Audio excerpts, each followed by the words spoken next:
するだけで楽しくならないか世界中の Salut à toi, chapeau de paille, c'est Fifou des Mugiwara et on se retrouve pour une petite théorie sur, comme vous voyez à l'écran, les révolutionnaires. Donc les révolutionnaires qui sont une bande qui agissent à l'ombre tout simplement. Donc comme vous pouvez le voir, de toute façon, ils sont bien mis en avant, c'est bien mis en avant dans cette image tout simplement. On voit bien tous pratiquement déjà ils ont une capuche, Sabo qui a un chapeau, Dragon qui a pratiquement tout un chapeau qu'on ne voit jamais pratiquement dans la série. Donc en fait pratiquement tous les personnages, celui qu'on a vu le plus c'est Sabo en fait pratiquement, et Ivankov et Inazuma aussi. Dans l'arc Marineford et Dressrosa, Sabo qui a tout simplement pas expliqué qu'il ne voulait pas perdre un frère de plus. C'est pour ça qu'il est venu là. Il a fait contrarier, voilà, les plans des révolutionnaires pour sauver son frère Luffy. Quand je dis enfin comment dire, 1, 2, 3, contrarier les plans des révolutionnaires, c'est que il allait se faire découvrir. Ils leur ont fait cracher le morceau, hein, ou ils l'auront exécuté, et ça aurait fait comme pratiquement l'histoire de Barbe Blanche. Donc, revenons au sujet. Au sujet de cette vidéo, c'est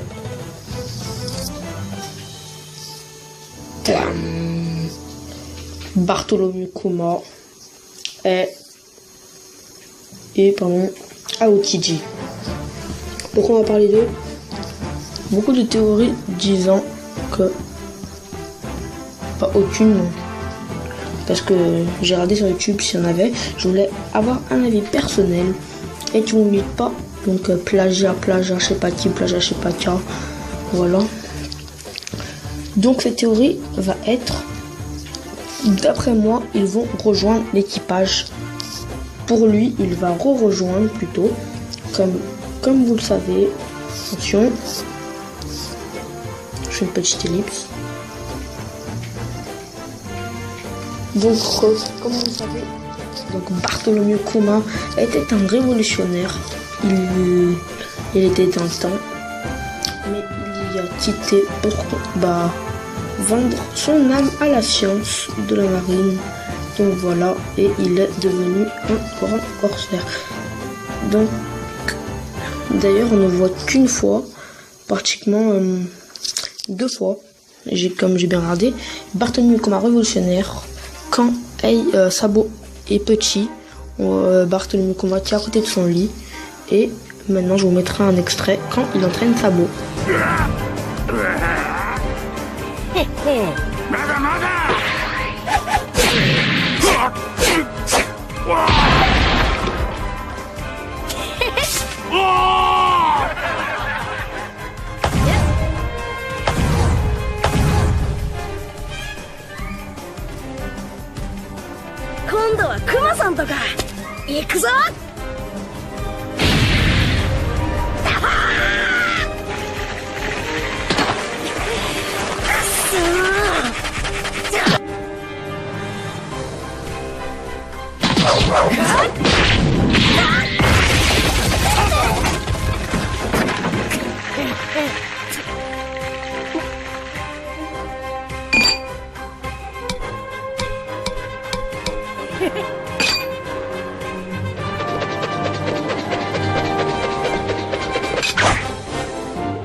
Donc je vous ai montré simplement la vidéo.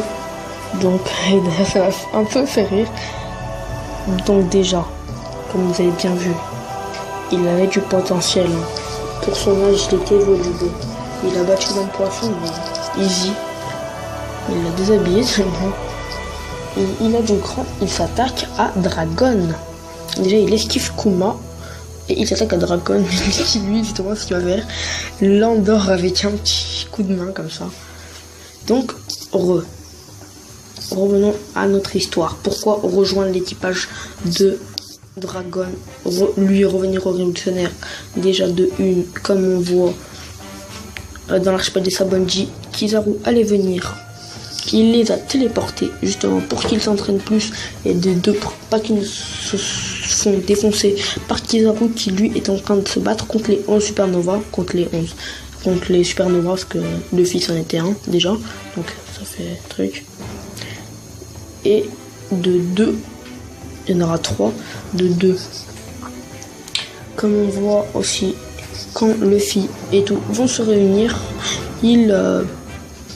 seulement il montre qu'en fait il était pratiquement tout défoncé et que en fait il défendait le Thousand Sunny pendant tout ce temps pour qu'il reste intact. Donc mec, t'es trop stylé, t'as de l'honneur, voilà, respect.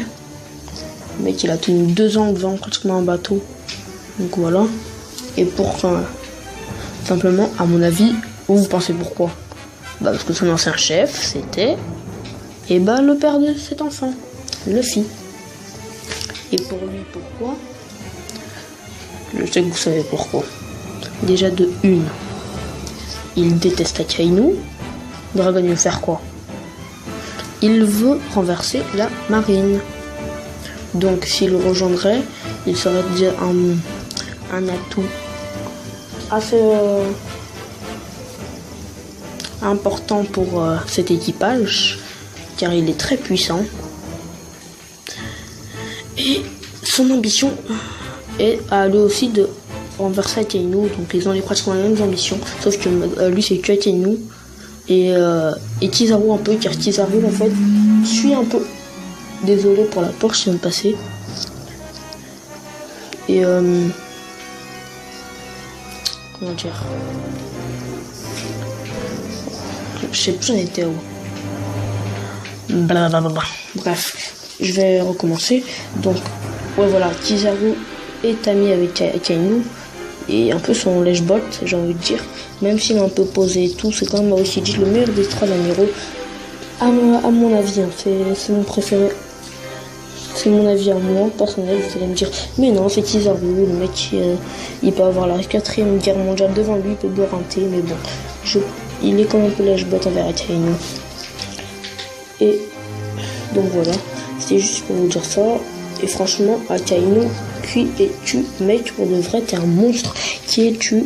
Il n'y a pas que moi qui le dis, il y a aussi Doflamingo. C'est mes plans. Il y a une chose que je me demande à ton sujet.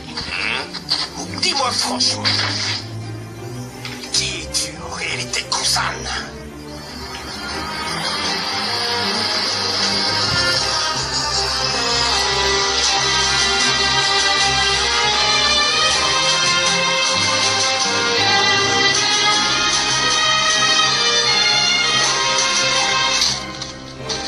Personne ne parle de toi en bien, tu sais.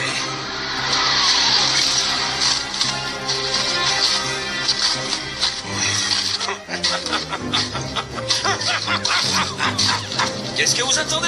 Dépensez ses blessures. À vos ordres. Donc voilà, comme vous voyez. Donc t'as vu, c'est aussi dit, je suis pas le seul à te dire qui es-tu vraiment.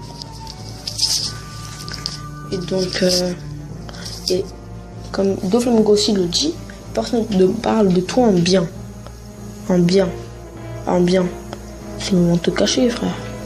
Réfléchis un peu. Une cachette. T'as trouvé Balchigo, Dragon, révolutionnaire. Voilà, exactement. Donc, à mon avis, ça va être tout pour cette première théorie. Donc c'est vraiment la première théorie que je fais dans ma vie. Donc s'il vous plaît, soyez vraiment indulgents dans les commentaires, dans les likes. Franchement, j'espère vraiment que ça va vous plaire. Donc je suis désolé pour le montage, je ne suis pas un pro. Donc je voulais vraiment par contre vous faire cette théorie car personne ne l'a faite. Et ça me donne vraiment envie de faire des théories quand je vois tous les gens faire des bonnes théories et qui ont du succès. Donc merci à vous tous. Si vous aimez cette vidéo, si vous ne l'aimez pas, s'il vous plaît, soyez quand même indulgents minimum. Et ciao tout le monde, c'était Fifou69 des maudits Wara, ciao les chapeaux de paille.